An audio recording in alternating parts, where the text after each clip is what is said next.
Hey all, welcome back to the channel. Today I'm going to show you how to remove, test and replace the steering wheel audio control switches located on the steering wheel pad on this 2010 Toyota Tundra.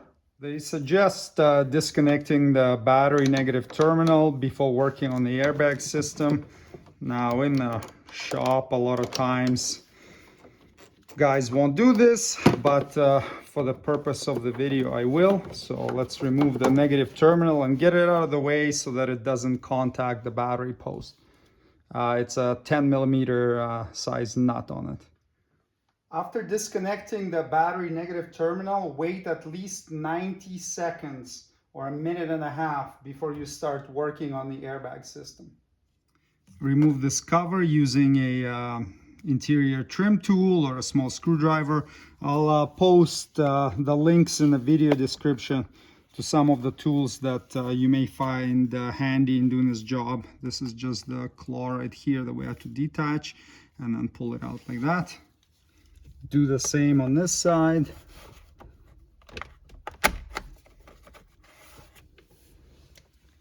There's a T30 Torx head bolt that we gotta loosen there. It won't fully come out, so just unscrew it all the way like that, and then do the same on the other side. Now you'll be able to get this steering pad airbag back like this. You've got the two airbag connectors and the horn connector right here. For the airbags, we just lift up these little yellow tabs with a small flat blade screwdriver and then just disengage them straight back like that. And then for the horn connector, it's got a little tab right there that holds it in, that needs to be pressed, and then you can slide it off just like that.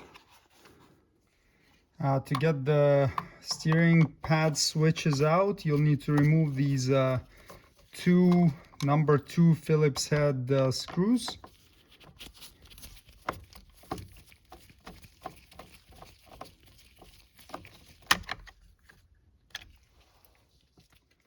And then each of them has a little like a pin inside here and here and here and here that holds it in place.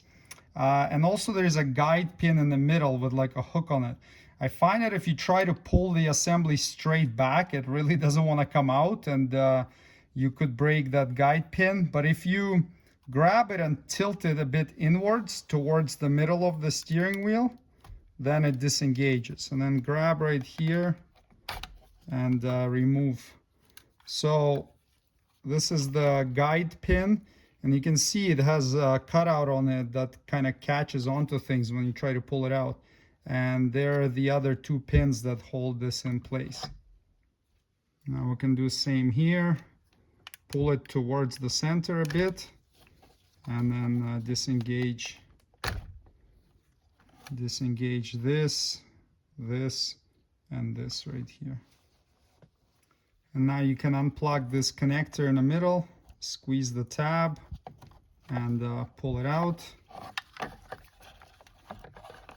Get this wiring out of the way.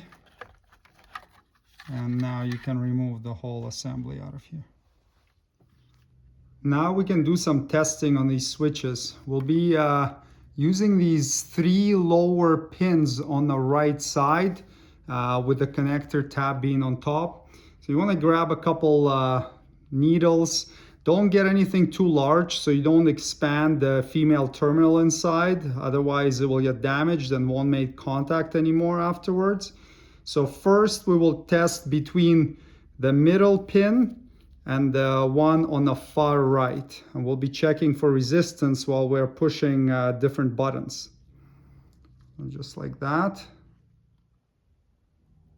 We'll connect our ohm meter here to these 2 pins. Make sure it's not touching.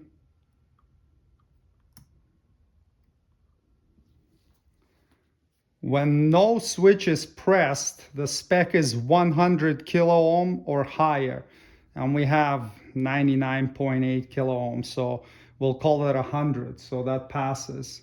Now we'll be checking for lower resistances, so we'll switch it down to 2 kilo ohm range. When we press seek down, we should get 329 ohms. 328, close enough. When we press volume up, we should get 1000 ohms. 998, that's good. When we press seek up, we should get less than 1 ohm. So I'll switch this to 200 ohm range. And we get less than an ohm, perfect. And when we press volume down, we should get 3110 ohms. 3100 even, perfect. Now we will change our pins up. So we'll pull out the one that was on a very far bottom right corner, and we'll put it in the next hole over. So it will be the second from the right and the third from the right on the bottom. With nothing pressed, we should see 100 kilo ohm. We have 99.8, perfect, or could be higher than that. When the voice switch is pressed, we should see 3100 ohm. 3090, that's good. When the off hook button is pressed, we should see 1000 ohm. 997, good. When the on hook is pressed, we should see 329. Perfect. And when the mode button is pressed, we should see less than 1 ohm. Excellent. All right. So the switches passed all the tests. If they didn't, you would need to replace whatever failed. In our case, we're good, so we can go ahead and reinstall them. Reinstall the switches, line up the little guide pins that we removed previously, and get them back in place.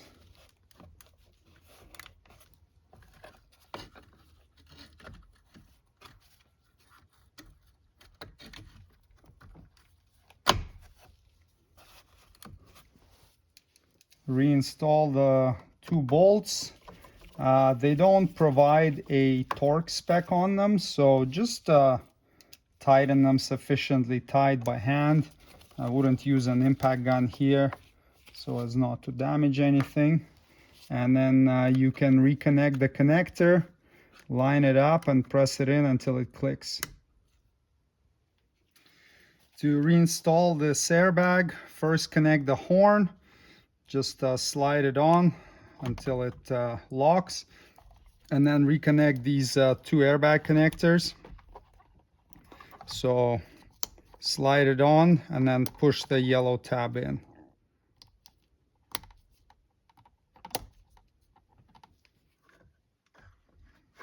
Position the airbag over the steering wheel. Reinstall these T30 bolts on both sides and tighten them to 78 inch-pounds.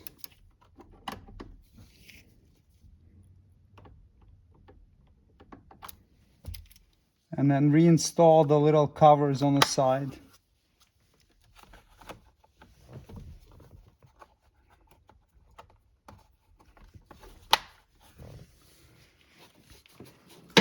Now reconnect the negative battery terminal, slide it all the way down, and then tighten it until you can no longer move the terminal by hand when you apply some force to it. It should be nice and tight on the battery here. And there you go. The job is completed. Thanks for watching. Subscribe if you'd like to see more Toyota Tundra maintenance and repair videos. See you next time. Cheers.